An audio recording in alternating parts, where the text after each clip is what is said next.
Hello guys, welcome to today's discussion where I'm going to briefly discuss the Austrian economist Hayek, his popular book The Road to Serfdom, and towards the end ask whether the ideas in the book are still relevant in the 21st century. So before we proceed, a big thank you to my subscribers, and for those who are yet to subscribe, kindly consider subscribing. And this being an economics channel, how about we just remember some of the definitions of economics as put forward by the theorists. Consider the definition of Adam Smith, who is widely considered to be the father of modern economics. So to Smith, economics is the wealth of nations. His counterpart from Britain, Alfred Marshall, defines economics as the study of man in the ordinary business of life. In the popular introductory economics textbook today, you will find a definition such as this: that economics is the social science concerned with the production, distribution, and consumption of scarce resources that have alternative uses to satisfy the unlimited human needs and wants.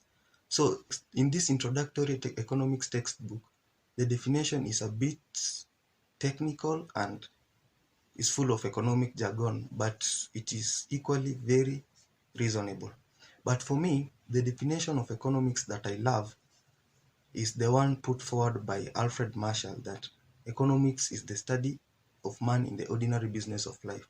This definition makes a lot of sense for me because, you see, people are engaged in economic activities, whether consciously or unconsciously.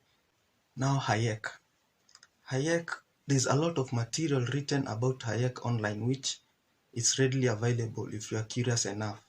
So I'm just going to briefly highlight some of his achievements. So Hayek was born in Austria in 1899, and in the 1930s, his friend Lionel Robbins invited him to be a faculty member at the London School of Economics. And this was an effort to help counter the rising Keynesianism that was popular among the youthful economists of the time. In 1944, we see him write his popular book, The Road to Serfdom.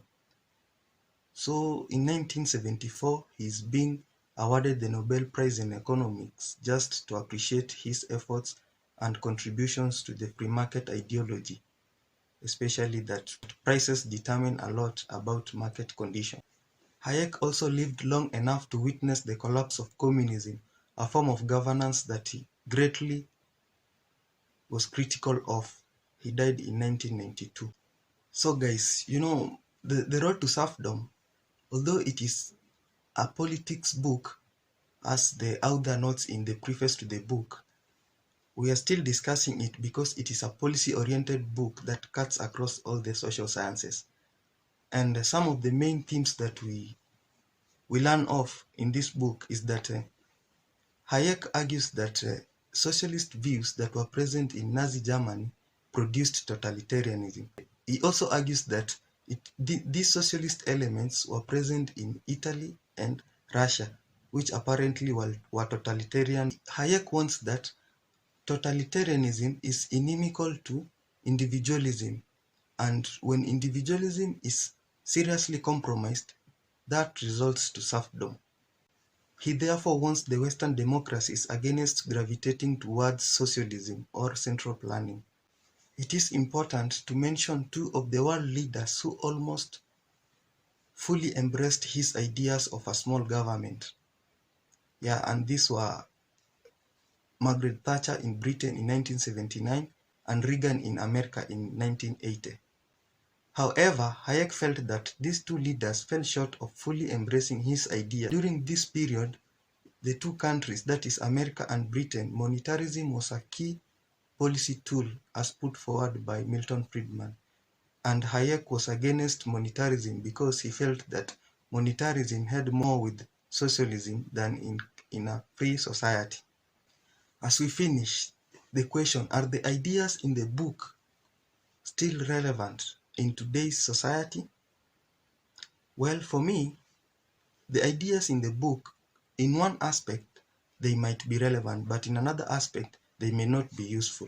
Ideas in the book are important. One, especially when you support it by Buchanan's public choice theory that argues that the state cannot fully solve economic problems because the state itself is full of bureaucrats and politicians who use power to advance their own selfish ends. Yeah, because we have seen some problems that we are facing in our societies, such as high cost of living and employment, are caused by the mistakes done by big governments. That is, government with a lot of programs that do not eventually help the people. On the other hand, the ideas in the book might not be useful because others have argued that it is the heavily relying on free market ideologies that have produced some of the ills that we are facing, such as environmental problems and the idea that markets are self-regulating has been criticized for not living to the expectation. So, and also we talk of inequality, where those who are concerned with inequality, like Thomas Piketty, in his book Capital in the 21st Century, he has collected a lot of statistical evidence that shows that there was an increase in inequality in the 19th century, and the same trend might be repeating itself in the 21st century. And yeah, in fact, in our country, Kenya, today, a report by Oxfam International suggests that about 0.1% of the population owns more wealth than the bottom 99%. So this figure may not make a lot of sense, but if you break it down, it makes a lot of sense. So with that, the idea that free markets works for the best of all is at stake. So guys, that's all I have for today. Share your thoughts, like, comment, and let's make it interactive. Yeah, let's make it interactive. Thank you, and see you in another video.